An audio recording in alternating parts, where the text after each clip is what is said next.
अस्सलाम वालेकुम स्टूडेंट्स, आज हम पढ़ रहे हैं मैथ्स ऑफ क्लास 8 चैप्टर 1 जिसका नाम है ऑपरेशन ऑन सेट्स। के सेट्स में हमारे पास कौन कौन से ऑपरेशन परफॉर्म होते हैं। बेसिकली 4 ऑपरेशन होते हैं: union, intersection, difference and complement. ये हम फर्दर नेक्स्ट लेक्चर में पढ़ेंगे। तो अभी सबसे पहले हम पढ़ते हैं कि सेट हमारे पास क्या होता है। मैंने डेफिनेशन लिखी है, set is a collection of well defined and distinct objects. Set हमारे पास बेसिकली एक कलेक्शन है, किसी भी चीज़ की आप कलेक्शन ले सकते हैं, बुक्स की कलेक्शन, चेयर्स की कलेक्शन, किसी भी चीज़ की कलेक्शन का नाम सेट है। आगे वो कह रहा है of well defined and distinct objects. Well defined का मतलब क्या है कि जिस भी चीज़ की हम कलेक्शन ले रहे हैं वो हमारे पास जो है वो वाज़े होनी चाहिए, मतलब उसका एक ही मीनिंग होना चाहिए। एंड डिस्टिंक्ट ऑब्जेक्ट्स, और वो क्या होनी चाहिए, डिस्टिंक्ट का मतलब होता है वो एक दूसरे से मुख्तलिफ हो, कोई भी चीज़ रिपीट ना हो। जैसे अब मैं एक एग्जांपल लेती हूँ, मैं आपको एग्जांपल से समझाती हूँ। फॉर एग्जांपल मैं लेती हूँ कलेक्शन ऑफ एनिमल्स। अब मैंने यहाँ पे एक कलेक्शन ले ली एनिमल्स की। अब आप देखें, अब यहाँ पे बेसिकली मैं आपको जो समझाना चाह रही हूँ वेल डिफाइंड और डिस्टिंक्ट का मीनिंग। अब मैंने कलेक्शन ले ली एनिमल्स की, लेकिन अभी मुझे नहीं पता कि ये एनिमल्स कौन से हैं, वेल डिफाइंड नहीं है अभी कि ये डोमेस्टिक हैं या विल्ड एनिमल्स हैं। अगर मैं इसको यूँ लिख लूँ, कलेक्शन ऑफ डोमेस्टिक एनिमल्स, अब ये हमारे पास वेल डिफाइंड हो गया है कि हमने कलेक्शन ली है एनिमल्स की, और वो कौन से एनिमल्स हैं, डोमेस्टिक। डोमेस्टिक का मतलब है जो हम घर में पालते हैं। अब आगे बात आती है, ये चीज़ तो होगी वेल डिफाइंड कि हमारे पास जो एनिमल्स हैं वो कौन से हैं, डोमेस्टिक हैं। अब हम बात करते हैं डिस्टिंक्ट की। अब डिस्टिंक्ट में मैंने देखें जो हमने डोमेस्टिक एनिमल्स हैं मैंने उनके नाम लिख लिए, काऊ, गोट, डॉग और हैन। अब देखें हर जो एनिमल का नाम है वो दूसरे से क्या है, डिफरेंट है, कोई भी जो है वो रिपीट नहीं हो रहा। अब देखिए ये सारे एक दूसरे से मुख्तलिफ हैं, ठीक है। तो अब आपको ये बात वाज़ेह होगी कि सेट हमारे पास बेसिकली एक कलेक्शन है, और वो किसकी कलेक्शन है, well defined and distinct objects की। मैंने यहाँ पे लिख दिया, पहले मैंने लिखा था कलेक्शन ऑफ एनिमल्स। अब मुझे नहीं पता था कि वो एनिमल्स कौन से हैं, जंगली जानवर हैं या जो घर में हम लोग पालते हैं वो हैं। फिर मैंने उसको मज़ीद जो है वेल डिफाइंड कर दिया कि मैंने कौन सी कलेक्शन ली है, कलेक्शन ऑफ डोमेस्टिक एनिमल्स। उसके बाद मैंने डिस्टिंक्ट का आपको बताया कॉन्सेप्ट कि डिस्टिंक्ट में मैंने जब नाम लिखे तो अब देखें ये सारे एक दूसरे से क्या है, मुख्तलिफ हैं। ये हमारे पास सेट की डेफिनेशन। अब मैं आपको बताती हूँ कि सेट को बेसिकली हम कैसे रिप्रेजेंट करते हैं। जब भी हम सेट को लिखते हैं उसको हम कर्ली ब्रैकेट्स में लिखते हैं, और इसको डिनोट करते हैं हम कैपिटल अल्फ़ाबेट से। अब देखिए मैंने आपको बताया कि सेट की रिप्रेजेंटेशन क्या है कि हम उसको कर्ली ब्रैकेट में लिखते हैं, ठीक है। और जो सेट के अंदर हमारे पास नंबर या एलिमेंट्स कुछ भी मौजूद होते हैं हम उनको कहते हैं मेंबर ऑफ सेट या एलिमेंट्स ऑफ दैट सेट भी बोलते हैं। और मैंने सेट को कोई नाम दे दिया ए, ठीक है। मैंने आपको बताया है कि हम सेट को हमेशा कैपिटल अल्फ़ाबेट से डिनोट करते हैं, ए बी सी इस तरह। लेकिन जो हमारे पास बेसिक सेट्स हैं, जैसे सेट ऑफ नेचुरल नंबर है, 1 से स्टार्ट होते हैं, हम उसको n से ही डिनोट करते हैं, ठीक है। सेट ऑफ नेचुरल नंबर्स मैं यहाँ पे लिखती हूँ 1 2 3 4 एंड सो ऑन। अब मैंने आपको बताया कि जो बेसिक सेट्स होते हैं हमारे पास, हम उनको उसी तरह से लिखते हैं जो उनका सिंबल होता है। जैसे नेचुरल नंबर्स को हम n से डिनोट करते हैं और वो स्टार्ट होते हैं 1 से, 1 2 3 4 and so on. Whole numbers हमारे पास जो होते हैं वो w से उसको डिनोट करते हैं सेट को, और वो स्टार्ट होते हैं 0 से, 0 1 2 3 4 एंड सो ऑन। उसके बाद हमारे पास है जी प्राइम नंबर्स। प्राइम नंबर्स का जो सेट होता है उसको हम डिनोट करते हैं p से, और वो स्टार्ट होते हैं 2 3 5 7 and so on. Prime numbers हमारे पास क्या होते हैं, जिनके 2 ही फैक्टर्स होते हैं, एक वो खुद और एक 1। इसके बाद ऑड नंबर्स हैं, सेट ऑफ ऑड नंबर्स, जिसको हम o से डिनोट करते हैं, और ये ऐसे नंबर्स होते हैं जो 2 पे डिविजिबल नहीं होते। इसके बाद इवन नंबर्स के सेट को हम e से डिनोट करते हैं, और ये वो नंबर्स होते हैं जो 2 पे डिविजिबल होते हैं। इसके बाद सेट ऑफ इंटीजर्स, इसको हम z से डिनोट करते हैं। और इसमें हमारे पास प्लस और माइनस वाले सारे नंबर्स आ जाते हैं। अब हमने सेट की डेफिनेशन को पढ़ लिया, अब हम आते हैं जिस सबसेट पे। सबसेट क्या होता है, मैंने डेफिनेशन लिखी है, let A and B are two sets. हम ए और बी को इसे दो सेट्स ले लेते हैं, ठीक है। Then set A is set to be subset of set B, कि मैं कहती हूँ ए सबसेट है बी का इफ़ अगर every element of set A is also in set B. इसका मतलब क्या है कि ए और बी को इसे दो सेट हैं, ए उस वक्त बी का सबसेट कहलाएगा जब ए के तमाम एलिमेंट्स बी सेट में मौजूद होंगे। अब आप देखें मैंने यहाँ पे दो सेट लिए, एक ए बी। अब ए में आप देखें कितने एलिमेंट्स हैं, 1 2 3, और बी में देखें 1 2 3 4 5। अब आप देखें ए के तमाम एलिमेंट्स बी सेट में मौजूद हैं, 1 भी है, 2 भी है, 3 भी है। तो हम कह सकते हैं कि ए जो है वो सबसेट है बी का। सबसेट की डेफिनेशन बेसिकली क्या है, कोई से दो सेट लेते हैं ए एंड बी, मैं कहती हूँ ए सबसेट है बी का अगर ए के तमाम एलिमेंट्स बी में मौजूद हों। कोई से दो सेट अगर आप लेते हैं तो हम कहते हैं कि एक सेट दूसरे का सबसेट उस वक्त होता है जब उसके तमाम एलिमेंट्स दूसरे सेट में मौजूद हों। जैसे कि इस एग्जांपल में आप देख सकते हैं ए सेट के सारे एलिमेंट्स बी में मौजूद हैं, इसलिए ए बी का सबसेट है। अब सबसे पहले हमने पढ़ा जी सेट, फिर हमने डेफिनेशन पढ़ी सबसेट की। तो अब आगे उसकी टाइप्स आ जाती हैं, टाइप्स ऑफ सबसेट। उसमें हमारे पास दो टाइप्स हैं, proper subset and improper subset. अब जो प्रॉपर सबसेट हमारे पास होता है उसकी डेफिनेशन क्या है, let A and B are two sets, then A is set to be proper subset of set B if every element of set A is also in set B but there is at least one element in set B which is not in set A. इसका मतलब क्या है कि कोई से हम दो set ले लेते हैं ए और बी, ए तब प्रॉपर सबसेट कहलाएगा बी का अगर ए का हर एलिमेंट बी में मौजूद हो, लेकिन बी के अंदर एक ऐसा एलिमेंट हो जो ए में ना हो। अब जैसे यहाँ पे मैं एक एग्जांपल देती हूँ। फॉर एग्जांपल मैं एक सेट लेती हूँ ए 1 2 3 और बी सेट में ले लेती हूँ 1 2 3 4। आप देखें मैंने दो सेट्स लिए हैं। अब आप देखें ए का हर एलिमेंट, ए सेट का हर एलिमेंट बी सेट में मौजूद है। अब देखिए 1 2 3 1 2 3, लेकिन बी के अंदर एक ऐसा एलिमेंट है 4 जो ए में नहीं है। तो इसका मतलब ए प्रॉपर सबसेट है बी का। मैं दोबारा से बोलती हूँ, प्रॉपर सबसेट हमारे पास क्या होता है, कोई से दो सेट ए एंड बी ले लेते हैं, ए प्रॉपर सबसेट कहलाएगा बी का जब ए के तमाम एलिमेंट्स बी में मौजूद होंगे, लेकिन यहाँ पे मैंने लिखा ना but there is at least one element, लेकिन यहाँ पे कम से कम एक एलिमेंट ऐसा होना चाहिए बी सेट में जो ए में ना हो। इसको हम कहते हैं प्रॉपर सबसेट। और प्रॉपर सबसेट का जो हमारे पास सिंबल होता है वो ये होता है, हम इससे इसको डिनोट करते हैं, ए प्रॉपर सबसेट। इसको हम पढ़ते हैं ए प्रॉपर सबसेट बी। अब हम आते हैं जी इम्प्रॉपर सबसेट पे। तो इम्प्रॉपर सबसेट की डेफिनेशन क्या है, let A and B are two sets, then A is said to be improper subset of set B if every element of set A is also in set B and every element of set B is also in set A। इसका मतलब ये है कि हम कोई से दो set लेते हैं A और B, और मैं कहती हूँ कि A improper subset है B का। उस वक्त improper subset होगा जब A के सारे एलिमेंट्स B में मौजूद होंगे और B के भी सारे एलिमेंट्स A में मौजूद होंगे। अब मैं आपको एग्जांपल देती हूँ। जैसे मैंने दो सेट लिए ए एंड बी, ए में हमारे पास 3 एलिमेंट्स है 1 2 3, बी में भी 3 एलिमेंट्स है 1 2 3।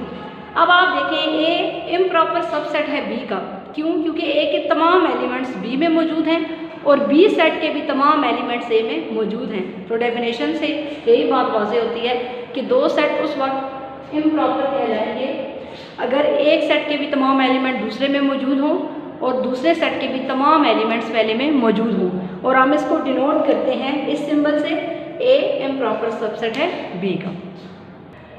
अब हमने डेफिनेशंस पढ़ ली हैं, तो मैं अब आपको एक एग्जांपल करवा रही हूँ जिसमें वो कह रहा है right all subsets of set. एक सेट दिया हुआ है जिसके एलिमेंट्स हमारे पास हैं 2 4। वो कहता है इस सेट के आपने सबसेट्स लिखने हैं। तो मैं आपको बताऊंगी कि सबसेट्स हम किस तरह से लिखते हैं। सॉल्यूशन सबसे पहले मैं लिखती हूँ द सबसेट्स ऑफ सेट, जो भी आपको सेट दिया हुआ उसको लिखें 2, 4 R। अब एक सेट है, उसके एलिमेंट्स है हमारे पास 2 और 4, ठीक है। अब मैं इसके लिखने लगी हूँ जी सबसेट। जब भी हम सबसेट लिखते हैं सबसे पहले हम लिखते हैं जी 5, फिर सेट के हर एलिमेंट को हम सेपरेट लिखते हैं। जैसे अब 2 है तो मैं इसको लिखूंगी 2, देन 4 और एंड में वही सेट।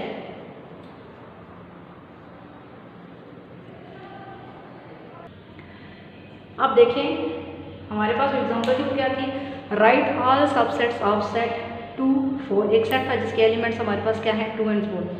अब मैंने आपको बताया जब भी हम सेट के सबसेट लिखेंगे तो हमने क्या लिखना है, सबसे पहले आप ये स्टेटमेंट लिखें the subsets of set 2, 4 are. ये सेट है जिसके एलिमेंट्स 2, 4 है। जब भी सबसेट्स लिखते हैं किसी भी सेट के, सबसे पहले हम 5 लिखते हैं, फिर जितने एलिमेंट्स होते हैं उनको हम सेपरेट ब्रैकेट्स में लिखते हैं और एंड पे हमारे पास वही सेट दोबारा आ जाता है।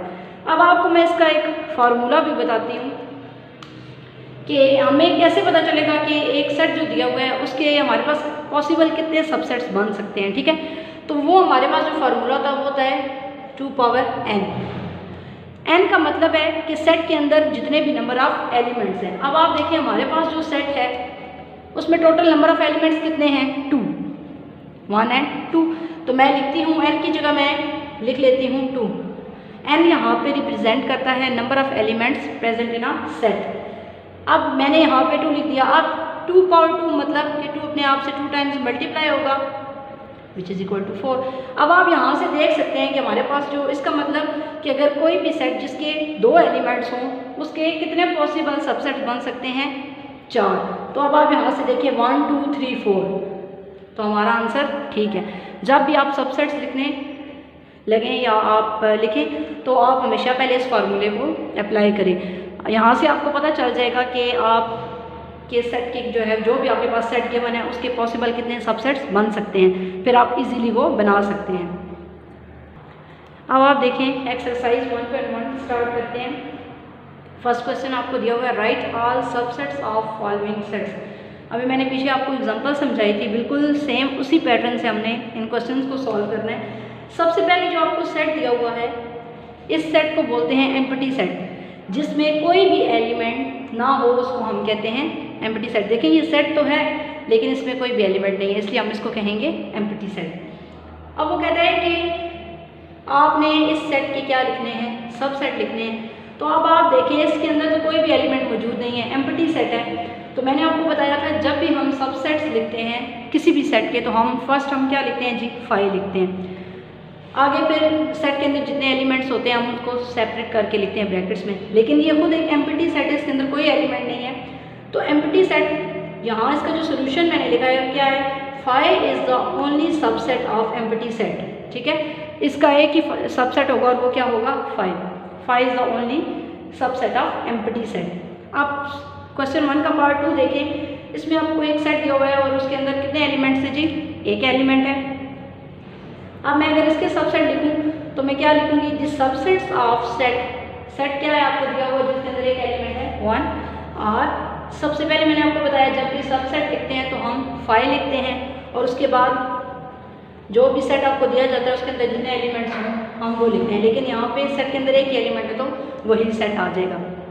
क्वेश्चन नंबर 1 पार्ट 3 में आप देखें, एक सेट है उसके अंदर कितने एलिमेंट्स हैं 2 एलिमेंट्स हैं ए एंड बी।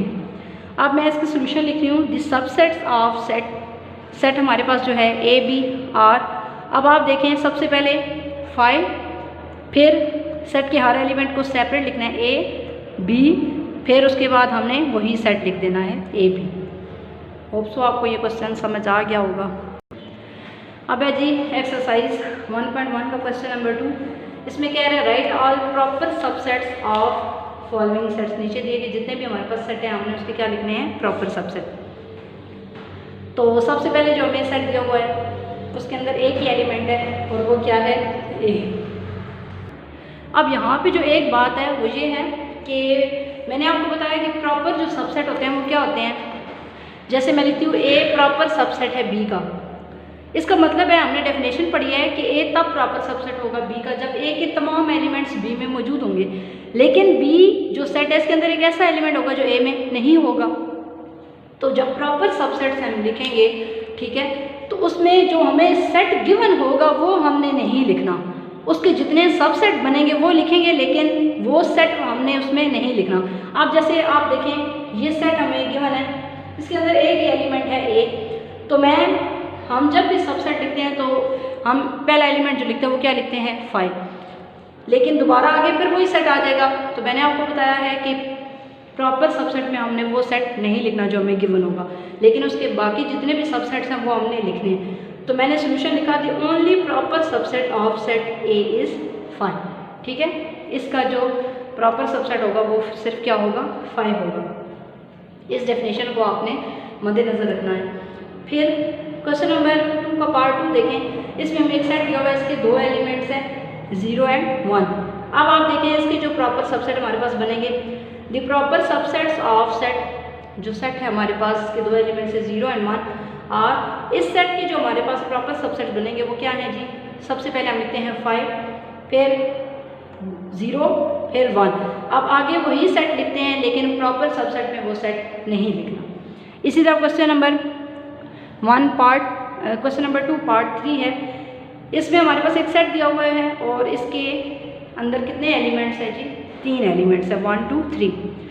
अब मैं आपको बताती हूँ कि अगर पहले हमने जितने भी पढ़े उसमें सेट के अंदर 2 एलिमेंट्स होते थे और हमने उसके सबसेट बनाए, ठीक है। मैंने आपको बताया हुआ है फार्मूला 2 पावर n, ठीक है। n यहाँ पे डिनोट करता है नंबर ऑफ़ एलिमेंट्स को। एक सेट के अंदर जितने भी नंबर ऑफ़ एलिमेंट्स होंगे आप यहाँ पे n की जगह वो लिखें और इतनी 2 की पावर लें, उसको मल्टीप्लाई करें, आपको पता चल जाएगा कि एक सेट के कितने पॉसिबल सबसेट्स बन सकते हैं। अब यहाँ पे मैंने इसके प्रॉपर सबसेट लिखने हैं, तो मैं लिखती हूँ the proper subsets of set. जो सेट दिया हुआ है मैंने उसको लिखा। और सबसे पहले हम क्या लिखते हैं जी 5, फिर सेट के हर एलिमेंट को सेपरेट ब्रैकेट में लिखते हैं 1 2 3। अब आप देखें यहाँ पे हमारे पास 3 एलिमेंट्स हैं। पहले मैंने हर एक एलिमेंट को सेपरेट लिखा, अब मैं 2 का पेयर बनाऊंगी। सबसे पहले मैं लिख रही हूँ 1 को 2 के साथ 1 2, फिर मैं लिख रही हूँ 1 को 3 के साथ। अब ये हो गया, फिर मैंने इसको लिखा 2 को 3 के साथ। फिर इसके बाद एंड पे हमारे पास यही सेट आता है 1 2 3, लेकिन प्रॉपर सबसेट की बात हो रही है, इसमें मैं ये सेट दोबारा नहीं लिखूँगी। समझ आ गई आपको बात। कोई भी सेट जिसके 3 एलिमेंट्स होंगे आप उसके इस तरह से सबसेट बनाएंगे। अब जो एक्सरसाइज हम पढ़ रहे हैं 1.1, इसका क्वेश्चन नंबर जो 3 है उसमें हमारे पास जो है वो पावर सेट यूज़ हो रहा है, ठीक है। तो सबसे पहले हम पढ़ते हैं पावर सेट हमारे पास क्या है। अब आपने सेट पढ़ा, सबसेट पढ़ा, उसकी टाइप्स पढ़ी, तो पावर सेट की बात करते हैं। पावर सेट जो है वो सबसे बड़ा सेट होता है, ठीक है। पावर सेट की डेफिनेशन क्या है, a set consisting of all the possible subsets of set ए। कोई भी सेट हम लेते हैं, ए नाम दे दें, बी दे दें, ठीक है, उस सेट के जितने भी सबसेट्स होंगे वो पावर सेट के अंदर कंटेन होंगे। मींस पावर सेट हमको अपने अंदर कंटेन करेगा और इसको हम डिनोट करते हैं पी ऑफ ए से। दोबारा से बोलती हूँ, पावर सेट की डेफिनेशन हमारे पास क्या है, एक सेट हम लेते हैं, उसके जितने भी पॉसिबल सबसेट्स बनेंगे, अगर पावर सेट उन सबसेट्स को अपने अंदर कंटेन करता है तो वो उस सेट का पावर सेट कहलाएगा। जैसे मैं एक सेट ए ले रही हूँ तो हम जब इसको डिनोट करेंगे तो हम लिखेंगे पी ऑफ ए से। अब जैसे एग्जांपल में मैंने एक सेट लिया है ए, ठीक है, इसके 2 नंबर ऑफ़ एलिमेंट्स हैं। और अब आप देखें मैंने यहाँ पे एक एग्जांपल दी है, इसमें मेरे पास एक सेट है ए, इसके 2 नंबर ऑफ़ एलिमेंट्स है 1 और 2। मैंने इसका लिखना है पावर सेट, ठीक है। अब मैं आपको बताती हूँ कि पावर सेट किसी भी सेट का हम कैसे लिखते हैं। मैंने लिखा था पावर सेट ऑफ सेट, जो भी सेट है, इज़, सबसे पहले हम इसको लिखते हैं, मैंने आपको बताया डिनोट करते हैं पी ऑफ ए से। यहाँ जो भी सेट होगा, ठीक है, उसको जो भी यहाँ पे नाम दिया होगा, जिस भी अल्फ़ाबेट से वो रिप्रेजेंट हो रहा होगा, हम यहाँ पे वो लिखेंगे। अब मैंने ए से रिप्रेजेंट किया, ठीक है, तो मैं यहाँ पे ए लिखूँगी। अगर बी होता तो बी लिखते, पी ऑफ बी, इस तरह। अब हम लिखते हैं जी, सबसे पहले मैंने आपको बताया पावर सेट क्या होता है, जो सेट की तमाम सबसेट्स को अपने अंदर कंटेन करता है। तो इस सेट के सबसे पहले आप सबसेट बनाएं। मैंने बताया था कोई भी सेट हो, जब भी हम उसके सबसेट लिखते हैं तो सबसे पहले हम लिखते हैं 5, फिर सेट के हर एलिमेंट को अलग अलग लिखते हैं 1 2। अब सबसेट की बात हो रही है, एंड पे आएगा जी 1 2। अब इन तमाम सबसेट्स को करली ब्रैकेट में क्लोज कर दें तो ये इसका क्या बन जाएगा जी, पावर सेट। होप्सो आपको ये समझ आ गया होगा। अब हम एक्सरसाइज में से रिलेटेड जो क्वेश्चन है उसको सॉल्व करते हैं। आप देखें जी एक्सरसाइज 1.1 का क्वेश्चन नंबर 3, वो कह रहा है right power set of the following sets. ठीक है, जो नीचे हमें सेट्स दिए हुए हैं हमने इसके क्या लिखने हैं, पावर सेट। तो जो सबसे पहले आपको सेट दिया हुआ है -1 1 एलिमेंट्स हैं इसके। तो अब आप देखें इसको कोई भी मतलब किसी भी अल्फ़ाबेट से इसको डिनोट नहीं किया गया। तो सबसे पहले मैं इसको नाम दे देती हूँ। मैंने लिखा let A is equal to, इस सेट को मैंने नाम दे दिया let A is equal to, ठीक है, -1 and 1। अब मैं इस सेट के लिखती हूँ power set. The power set of set A equals to -1 1 is power set. अब मैंने आपको क्या बताया था कि डिनोट कैसे करते हैं, सेट जिससे भी डिनोट होगा हम उसको पी ऑफ की फॉर्म में लिखते हैं। मैंने लिख लिया P of A equals to curly brackets, फिर उसके अंदर इस सेट के जितने भी सबसेट बनेंगे हमने वो लिखने हैं 5 -1 1 -1 and 1। इसी तरह क्वेश्चन नंबर 3 पार्ट 2 देखें। अब जो सेट हमें दिया गया है इसमें कितने नंबर ऑफ एलिमेंट्स हैं, 3 नंबर ऑफ एलिमेंट्स हैं A B C। इसको मैंने नाम दे दिया let B is equal to, अब मैंने उसको A का नाम दिया था, इसको B का, कोई भी आप नाम दे सकते हैं। Let B is equal to A B C। अब मैं लिखती हूँ the power set of set B equals to A B C is. अब इसी तरह इसको मैंने डिनोट किया पावर सेट को P ऑफ B से, क्योंकि मैंने सेट को जो नाम दिया हुआ है वो क्या दिया हुआ है, B। इसको मैंने लिख लिया P of B equals to curly bracket, और उसमें फिर हम इस सेट के जितने भी हमारे पास पॉसिबल सबसेट्स बनेंगे वो हमने लिखने हैं। सबसे पहले हम जब सबसेट लिखते हैं क्या लिखते हैं 5, फिर सेट के हर एलिमेंट को सेपरेट लिखते हैं A B C। अब आप देखिए 3 एलिमेंट्स हैं, तो मैंने आपको बताया था कि फिर हम दो का पेयर बनाते हैं। A को B के साथ लिखा मैंने, फिर A को C के साथ, फिर B को C के साथ। अब उसके बाद ये वाला सेट आ गया A B C। ये हमारे पास है जी पावर सेट, और आपकी ये एक्सरसाइज हो गई है कंप्लीट।